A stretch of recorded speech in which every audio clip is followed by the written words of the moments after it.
warra mootummaa kana keessa hojjettan yaa ilmaan Oromoo waa'ee dubbiin waa'ee Jawaarii miti. Dubbiin waa'ee Hamzaatii miti, waa'ee Baqqalaatii miti, waa'ee Shuggut Galataatii miti, waa'ee Abdii Raggaataatii miti.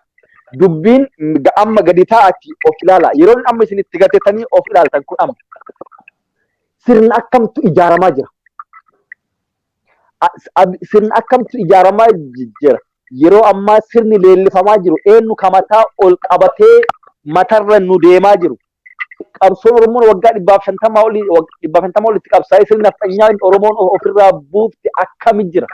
Finfinnee keessa Oromoon akkami jiraachaa jirti. Namtichi har'a inni tarii Jawaar aangoo maali okay mee garasitti illee fudhadha. Jawaar haayidamu. You think namtichi Lammaa Magarsaa nama aangoo kanatti isa fideef hin ta'in kana warra mootummaa keessa hojjetuuf dhama.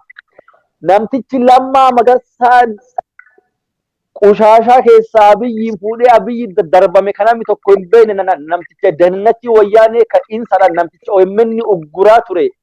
Namticha saatalaayitii namticha bilbila Oromoo basaasee hidhaatti guurisaa ture. Wayyaaniin itti fayyadamtee darbite. Lammaa lafaa fuudhee ol fide namticha Lammaa Magarsaa gane. Namticha Xayyibaa Hasan gane. Namticha seenaa calii calanqoo barnoota keessaa balleesse. Namticha Jawaar Muhammad hidhe. Namticha qabsaa'ota Oromoo hidhatti guuree dararaa jiru. Namticha ibin amma haga nafxanyaa hunda Oromiyaa irratti shuumu. Namticha akka sareetti tiriitu isin godhaa jiru. Namticha isin walgahii irratti iyyuu yaada keessan dubbachuu hin dandeenye yoo dubbattan namticha isin qoratu. Namtichi kun you think akka kaansariiti.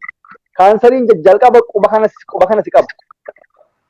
Ol si gara harkaa, gara gurmuu ol si gara ciqilee. Namtichi kun kaansariiti.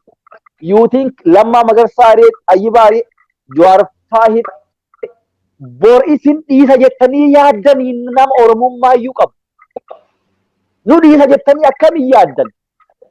Lammaa Magarsaa akka isin jaalattan, akka isin kabajaa guddaa qabdaniif hin beekne akka isin cunqurfamtanii jirtan. Uummata keessanii faana deebi'aa. Uummata keessan faana deebi'aa jechuun akkam? Uummata keessanitti hin dhukaasinaa, hin ajjeesinaa, waraana ajajanii gara uummataa deebi'aa. Hin beeka hin ulfaataaf har'uma kaatee mootummaa morma jechuu hin dandeessu. Keessan gargaari qeerroo. Qabsoo Oromoo gargaari keessan. Uummanni borragaas sii baha. Wanni dhumarratti an dhaamuu barbaadu. Opiidiyoo waggaa 27 ilmaan Oromoo fixaa turte. Opiidiyoo Oromoo kaan hidhaa kaan ajjeesaa baate. Uummanni Oromoo jarri tun tarii haala itti Oromoo gargaartu dhabde gabrummaatu godhe jedhee dhiifama isinii godhee ture. Tun lammata hin jiraatu. Qabsoon ammaa qabsoo jiraachuu fi jiraachuu dhabuuti kana hubadhaa jala sararaati. Mootummaa kufu jiru kana faana uummata keenya hin ajjeesinaa. Uummata keenya hin hidhaa. Yoo dadhabdan bar namni yeroo gubbarraa itti dhufee hooggantoonni sabboontonni hedduu jira. Yeroo gubbarraa nafxanyaan mootummaan nafxanyaa gadi bilbilee qeeroo akkasii hidhaa nama akkasii ajjeesaa jedhuuf abboo ebeluu san barbaadu jiraniiti kaararraa gore waan guddaadha. Bor uummanni ragaa sii baha. Garuu amma booda dhiifamni wanni jedhamu hin jiru. Dhiifama wanni jedhamu amma booda hin jiru. Kana jala sassaaraa hubadha. Dhumarratti wanni an kaasu fedhu abdish waan tana waan sirrii malee kaasu fedhu. Shimalli sabbiisaa akka inni jechuun namtichi cunqurre jechuudha. Walumaa galatti jechuudha. Abiyyi dabalatee. Qabsooma uummatuma Oromoo kanayyuu haalli isaan itti ilaallu. Umrii isaanii guutuu waan ergamtuu turaniif waan diinaaf ergamanii uummata Oromoo fixaa turaniifi qabsoo uummanni Oromoo godhaa jiru akkuma kalee wayyaaniin jechaa turte. Ergamtuu Shaabiyaa, ergamtuu Abaa'oo, ergamtuu maalii akka wayyaaniin jechaa turte. Uummata Oromoo kana hubachuurra wanni isin gootan sirriidhaa gara ummat lal wabar lal burjaajoftee jechuun waan ummaan dubbattu harkaa baddeerti. Tuftimmaan isaan ummata Oromootiif qabanuu nama ajaa'iba. Ummata mirga isaa gaafatu TPLF kun TPLFittu ajandaa harka kaa'ee jedhan. Ummata Oromoo haga namara daamfii godhan. Ammallee Baqqalaa Garbaa fa'aan jedha, Jawaar Mohaammed fa'aan jedha, Abdii Raggaasaa fa'aan jedha. Ergamtoota TPLF fardoota TPLF hiine jedha. Fardi TPLF waggaa 27 TPLF jara yaabbattee Oromoo fixaa hin baane. Ammuma dheengadduma tana Abiyyi abbootii amantaa maanguddoo abbootii gadaa kadhatee Maqaletti ergee Dabratsiyoon lukarra jigee kadhateen eenyu ka TPLFitti deemee kadhateen TPLF isin didde malee Abiyyi miidiyaarra bahee Dabratsiyoonii kiyya deeggaraa jechaa hin jiru bobbaaqicha jechuudha. Kana dhiifama naa godhaa jechaa an fayyadamu namicha sodaattu jechuudha. Dandeettii wayii hin qabne. TPLF ammallee jaarsummaa gara Maqalee erganii jiran. Fardi TPLF jarri ammallee meentaalitii ergamtuu sammuu ergamtuu waan qabaniif uummata Oromoos suffii qabaniif irraa kan ka'e qabsooma uummanni godhu kanayyuu TPLFitu harka kaa'ee jechuuf yaalatti ka deemanii wanni an asirratti siif gabaabsu uummanni biyya alaa qabsoo cimsee itti muddaatti jira. Shilingiin diimtuun akka Abiyyiif hin kennamneef qabsoota inni itti jirra. Uummanni Oromoo wanni nuti beekuu qabnu amma dhaamsa dhumaati.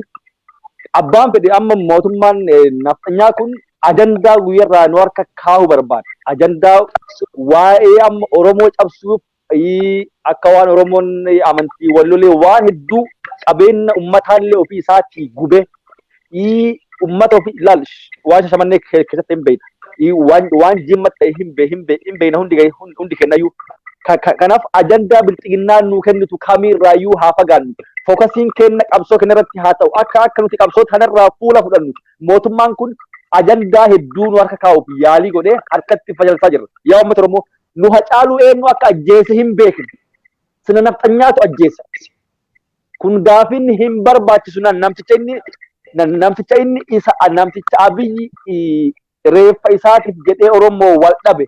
Namticha Abiyyi siidaa hojjechiifate. Namticha Abiyyi yatakabbara nugus nama kabajamaa jedhee matarra baatee deemuun namticha Abiyyi Oromoo miliyoona 50 wal dhabuuf kutatee siidaa isaa ijaare hacaaluun jalaaqee kan kun hin barbaachisu wannaan bira ajjecha isaatirratti illee diraamaa hedduu hojjecha uummanni Oromoo kan hin beeka. Kun ajandaa nuuf ta'uu hin qabu. Yaa uummata Oromoo dhaamsi kiyya kaadhuma poolisii Oromiyaa yaa poolisii Oromiyaa yaa akkuma bara kuma warri haaromni humna addaa kaamma leenjifamtanillee uummata keessan hin ajjeesina. Uummata keessan hin fixina. Isinis ilmaan hiyyeessaati waan takka hin qabdan rakkinatu itti isin galche hin beekne. Uummata keessan hin ajjeesina. Uummata faana gora yoo rakkina jiru hundayyuu waan kee jirtan gara qabsaa'otaa gara miidiyaa as erga. Uummata keessan bira dhaabadha. Rabbi jira uummata keessan hin ajjeesina. Uummata kana hin ajjeesina. Uummata kana keessa jiraatanii iddoo hedduutti tarkaanfii isin fudhachaa jirtan akka isin uummata waliin jirtan quba qabdu. Akka ammoo hooggansa quuqama qabullee isinirraa kaasanii nama nafxanyaa afaan Oromoo dubbattu hunda isinirra kaa jiran quba qabdu. Keessatti uummata keessan bira dhaabadha. Burummaan keessan ragaa isinii bahaatti. Uummata hin ajjeesina. Oromoo bira dhaabadha. Ajandaan kamuu Oromoof ajandaa ta'uu hin danda'u yeroo ammaa kanatti hacaaluu eenyu akka ajjeesee hin beekna. Fokas wanni nuti gochuu qabnu wanti bineensa guddichaa haga ofirraa akka kaafnu dhimma da'oo keessaa dhimma xixiqqoo lafaa hin kaafnu. Kanaaf diina guddicha ofirraa buqqisuu irratti haa xiyyeeffannu jedha. Injifannoon uummata Oromooti.